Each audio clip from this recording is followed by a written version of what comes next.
This morning on Daybreak, new developments popping up all over Republic. We'll bring you some details on what's known about a new construction site there.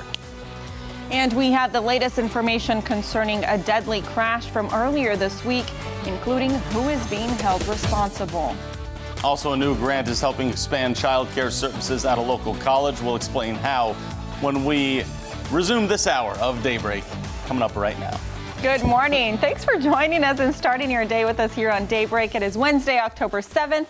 I'm Jennifer Abreu. And I'm Joe Morano. We have a lot to get to over the course of the next hour, including a pet connection that we usually make on these Wednesdays as well. That's right. Wednesdays are pretty special. I like those. It lightens up the mood, you know. I think everyone likes the furry friends coming in here, too, in the studio. Always makes us all happy. Exactly. We also like a good forecast. Meteorologist Beth Fanillo is in this morning to help us out with that today. Good morning to you, Beth. Good morning. I hope the pet connection today is a cat.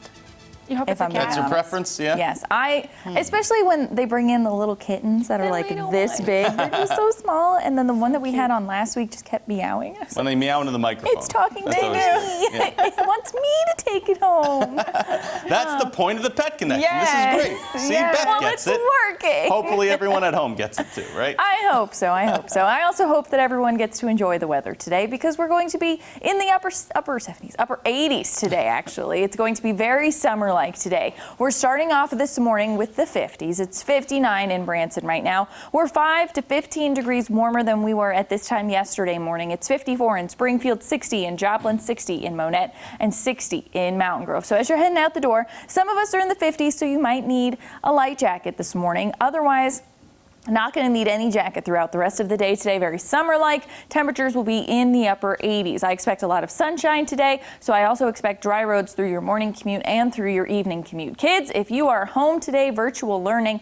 you could probably do it outside. It's going to be very nice, very summer-like with temperatures in the 70s by lunchtime and then in the 80s by this afternoon. A great day to work from home and work outside on your patio if you can with all of that sunshine. Grab that large coffee for you on this Wednesday morning. We are looking at a summer-like day, so iced coffee looks a little bit better than the hot coffee. Tonight, also going to be very warm, upper 50s, lower 60s.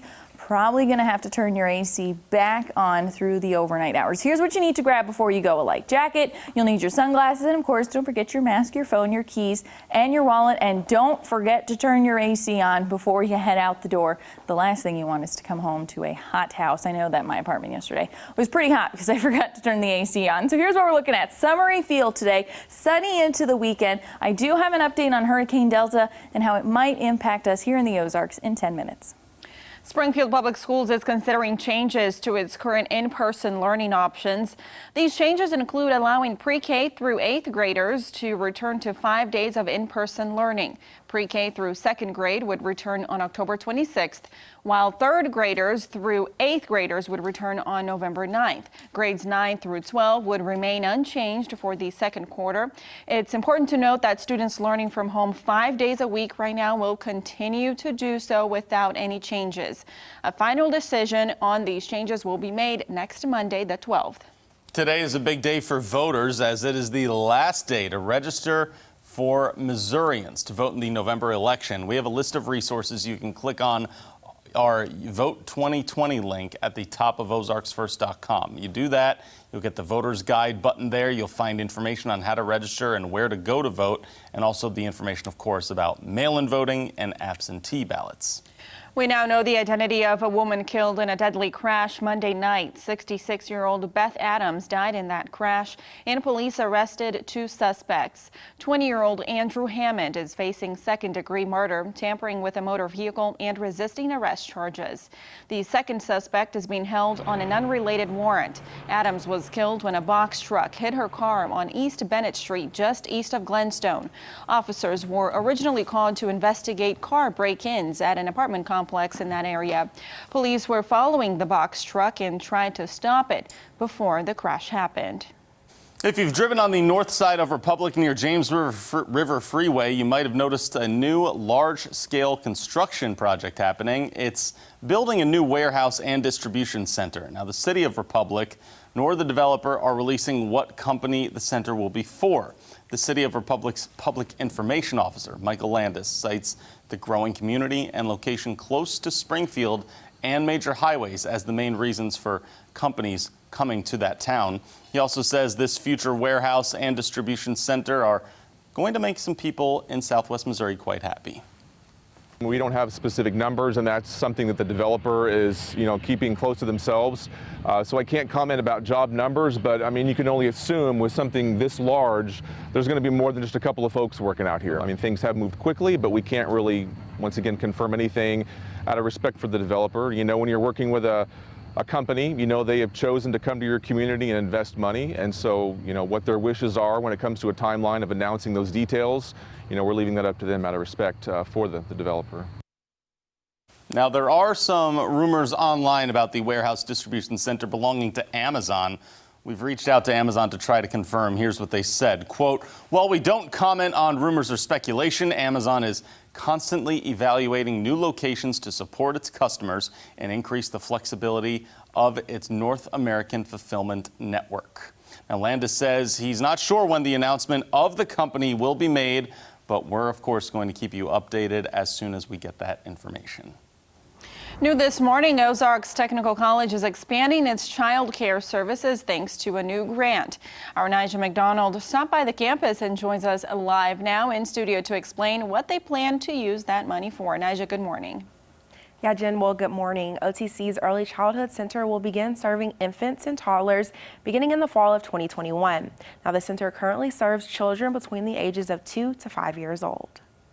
Ozarks Technical College is working to provide child care to more families, like the BUSICks. Just to know that we have the opportunity to be in an amazing child care facility it eases my heart. BUSICK works at OTC and is pregnant with her second daughter. We are super excited. Thanks to a new grant, OTC is opening an infant and toddler room. My oldest daughter actually attends OTC here.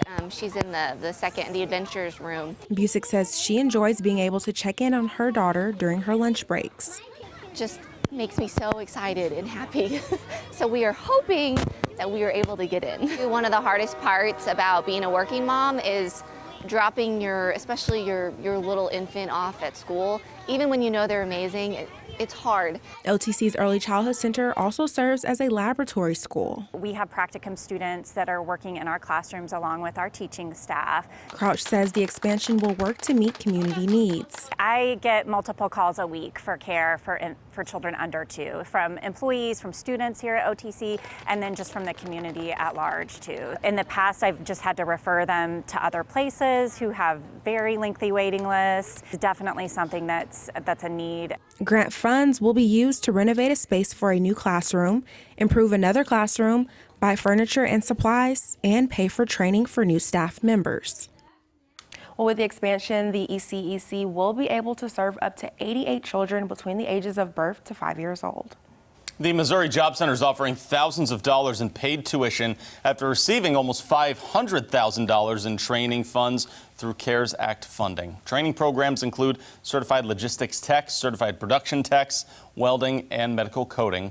Some courses will be held at OTC in Springfield.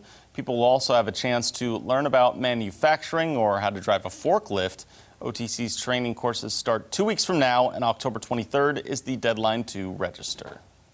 A live look at Branson right now. It's quiet, it's dry, and it's warm. Temperatures in the upper 50s and lower 60s for some of us this morning. A warm start, and it will be a warm afternoon with temperatures in the upper 80s, plenty of sunshine, and we stay in the 80s for the rest of this week. I have that plus a Hurricane Delta update. We'll do that right after the break.